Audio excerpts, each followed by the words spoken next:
चौहान समाज जबरदस्ती राजपूत बनने को कह रहा है, इसमें क्या कहेंगे आप? मैं डॉक्टर जय सिंह राजपूत क्षत्रिय विकास संस्था का खतरा है बुद्धिलों से हरदम दिलेरों को गर्दिश में घेर लेते भेड़िए विशेष। जनपद को देवभूमि ऐसे ही नहीं कहा जाता। देवरिया के लोग इतिहास और समृद्धि और संस्कृति को संभाल कर रखते हैं। यही वजह है कि आज पृथ्वीराज चौहान के जन्मदिन मनाने के लिए देवरिया में देख सकते हैं कितना लोग पहुंचे हुए हैं। ये देवरिया जनपद के भिकमपुरा गांव है, जहां पर देख सकते हैं कि ये आए हुए हैं, क्योंकि आज एक ऐसे महान पुरुष का जन्मदिन मनाने के लिए लोग जुटे हुए हैं, जिसे आप जानते हैं जो इतिहास के पन्नों में है रहने वाले हैं। तो आप लोग कहाँ से आए हैं? हम लोग आजमगढ़ से आए हुए हैं। आजमगढ़ से आप लोग आए हुए हैं। आज पृथ्वीराज चौहान की उनकी जन्मदिन मनाई जा रही है, इसको लेकर आप लोग क्या कहेंगे? कैसे पुरुष थे, उनके जीवन की कैसे प्रकाश डालेंगे आप लोग?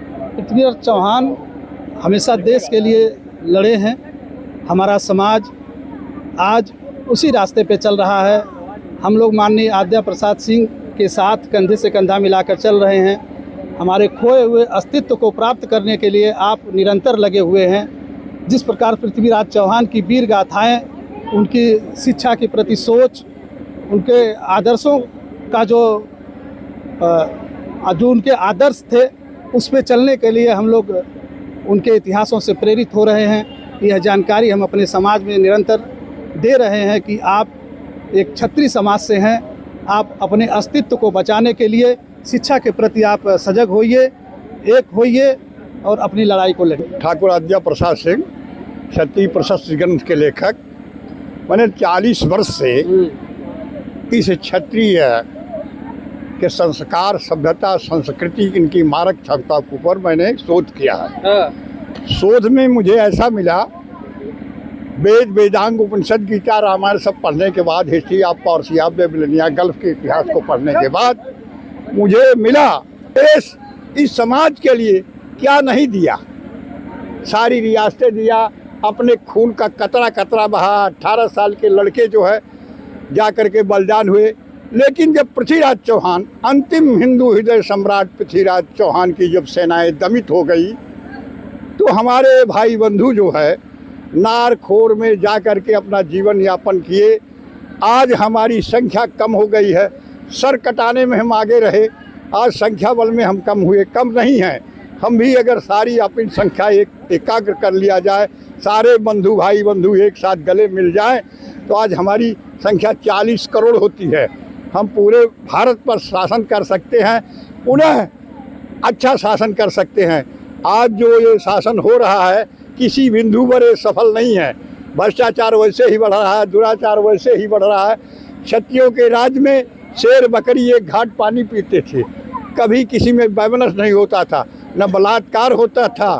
अपने लड़कों को भी ये दंडित कर देते थे बलात्कार। आज हमारी बहनों की इज्जत नहीं है, भाइयों की इज्जत नहीं है। इसलिए मेरा एक मिशन है, मैंने सारे भाइयों को एक साथ लेकर के पूरे भारत पर शासन करेंगे। वो उसी शासन ऐसा नहीं कि दुष्टतापूर्ण, क्षत्रियों का जैसा शासन होता है उस तरह से किसी को तकलीफ नहीं होगी, न किसी को पीड़ा होगी। शेर और बकरी सब अपना अपना काम करेंगे, अपने एक घाट पर पानी पिएंगे। बदलते समय में चौहान समाज की दयनीय बड़ा स्थिति हो गई, इसको लेकर कैसे इसे बेहतर किया जा सकता है? क्या चौहान समाज की जो स्थिति दयनीय है, आप देखें चौहान समाज में एक एक प्रतिभाएं आ रही हैं। हमने पूरा हिंदुस्तान घूम कर देखा है। यदि ये क्षत्रिय नहीं होते, यदि इनके ब्लड में वो अंश नहीं होता, तो कब के दबे कुचले खत्म हो गए होते। ये मार्शल कौम है, लड़ते लड़ते हथेली पे सर ले लिए। कत्ल से क्या है डर साथियों, कातिलों को मोहल्ले में घर दे दिया। पृथ्वीराज चौहान के विषय में मेरी बेटी ने अभी कहा कि किसी की आँख फोड़ दी जाए, लक्ष्य पर सभी बाण मार सकते हैं, शब्द पर बाण मारने वाली यह कौम कभी दब सकती है, कभी खत्म हो सकती है नहीं। बोले पृथ्वीराज चौहान की जय, ये कभी खत्म नहीं होंगे। ये पुनः और दूसरी बात है, पृथ्वीराज चौहान से ही चक्रवर्ती सम्राट पृथ्वीराज चौहान से ही भारत की हिंदुत्व की सत्ता गई है। और मैं बराबर कई बार घोषणा कर चुका हूँ, त्रेता में सूर्यवंशियों का राज रहा, द्वापर में चंद्रवंशियों का, आधे कलयुग तक अग्निवंशियों का। अब ये किसका शासन होगा, किसका सत्ता होगी, यही बिछड़े बंधुओं का जो नारखोर में पड़े हैं, क्योंकि इन्हीं से गई है, इन्हीं से आएगी।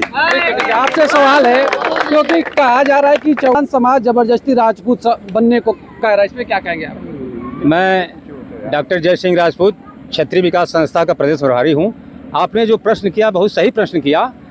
कहा गया है कि पंछी यह समझते हैं कि चमन बदला है, हंसते हैं सितारे कि गगन बदला है, मगर श्मशान की उदासी यह कहती है लाश वही, सिर्फ कफन बदला है, सिर्फ कफन बदला है।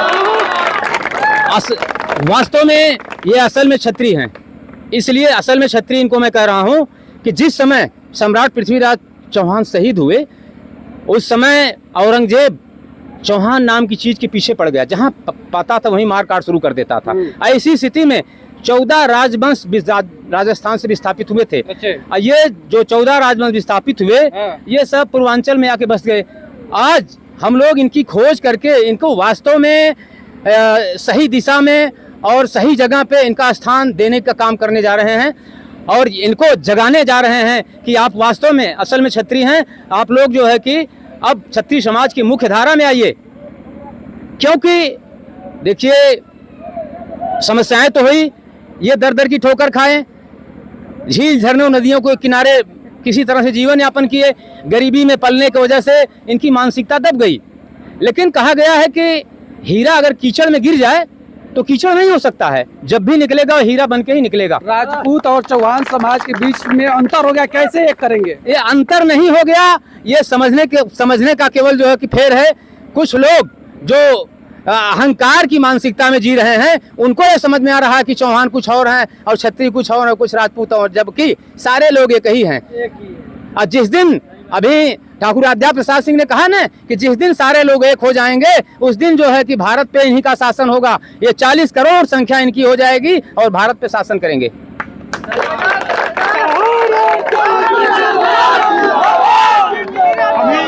अभी देखो आग लगाने वाले बहुत हो गए हैं इस समय, क्योंकि क्षत्रियों का शासन समाप्त होने के बाद बुजदिल और कम खतरा है। बुजदिलों से हरदम दिलेरों को गर्दिश में घेर लेते भेड़िए भी शेर को। क्या बात है। तो अभी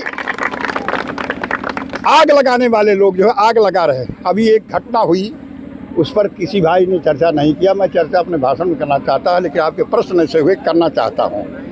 मंजीत सिंह करके एक चौहान और वो भी चौहान था, दोनों भाई थे, लेकिन उन्हें मालूम नहीं कि हमारा भाई है। उसने कलंकित नामों से पुकारा, 2-4 बार समझाया, वहाँ का रहने वाला था, अंत में खतरा हो गया, हृदय विदारक घटना हो गई। मैं उस पर मुझसे पत्रकारों ने पूछा कैसा है चौहान और विस्थापित चौहान क्या है? हम कहा दोनों लोहा हैं। अब उस पर धार दी जा रही है। उनकी मारक क्षमता आप लोग देखेंगे, खुद ही बताएंगे किस खान के लोहे हैं। ठीक है, क्या आप युवा हैं और युवाओं से क्या कहेंगे चौहान समाज को जोड़ने के लिए? युवाओं जो बिखर गए हैं, जो गलत रास्ते पे जा रहे, उन्हें कैसे सही करने के? मैं उनको जो है सबसे पहले कहूँगा कि वो जो है शिक्षा पे ध्यान दे, शिक्षा पे ध्यान दे और अच्छा सबसे पहले तो उनको जो है जो महिलाएं हैं उनको सम्मान दें और उसके साथ साथ जो है महिलाओं को शिक्षित करें जो है। और ये जो है युवा पीढ़ी है उनको जो है देखिए संविधान का समय आ गया हुआ है, शिक्षा की बहुत ही नितांत आवश्यक है जो है। और जो है शिक्षा के बल पे ही कुछ कर सकते हैं जो है। शिक्षा उस शेरनी का दूध है जो पिएगा वो दहाड़ेगा जो है। पृथ्वीराज चौहान अगर वो शिक्षित नहीं होते तो उस लक्ष्य को जो उनका जो है मोहम्मद गोरी थे उसको जो है वो लक्ष्य को नहीं भेद कर सकते और अपनी स्वतंत्रता को नहीं प्राप्त कर सकते। जिन्होंने अपनी देश की आज़ादी के लिए, मातृभूमि की आज़ादी के लिए, उन्होंने अफगानिस्तान तक जो है आज़ादी के लिए लड़ाई लड़ता रहा। और सबसे पहले तो उस आधार पर हम कह सकते हैं कि हमारे नवयुवक पीढ़ियों को शिक्षा की नितांत आवश्यक है। ऐसा है जैसे एक प्रश्न आपने किया है कि जो इनके अंदर डिफरेंस है, जो अंतर है, वो कैसे एक करेंगे, आपने प्रश्न किया है। ऐसा है कि किसी भी जात और धर्म पर जब अत्याचार होता है, जुर्म होता है, वो मारे जाते हैं, काटे जाते हैं, तो जब उनकी हार होती है तो अपनी रक्षा के लिए वो नली, नाले किनारे, जंगल किनारे, झाड़ी किनारे, अपनी रक्षा के लिए जहाँ सुरक्षित लगता है वहाँ चले जाते हैं। इसलिए मैं साफ कहना चाहता हूँ कि यह समाज क्षत्रिय समाज है, ये राजपूत है और पृथ्वीराज चौहान का वंशज है। और पृथ्वीराज चौहान ही एक ऐसे राजा थे दो धर्म की रक्षा किए और हिंदुओं की रक्षा किए। इसलिए हम पूरे देश में घूम करके पूरे चौहान समाज को एक करेंगे और हम क्षत्रिय समाज के हैं, समता मूलक समाज बनाएंगे, समानता की बात करेंगे, पूरे देश में शिक्षा को समान की बात करेंगे, चाहे शिक्षा यूपी हो चाहे राजस्थान, कि शिक्षा समान होगा, डीएम का बेटा भी प्राइमरी पढ़ेगा और गरीब का बेटा भी प्राइमरी पढ़ेगा, ये हमारी सोच है। ये हम कहना चाहता हूँ। हम सुन लीजिए, गरीबों के प्रति समर्पित हो, समझिए कि कभी भी समझिए ऊंच और नीच का भेदभाव बंद कीजिए।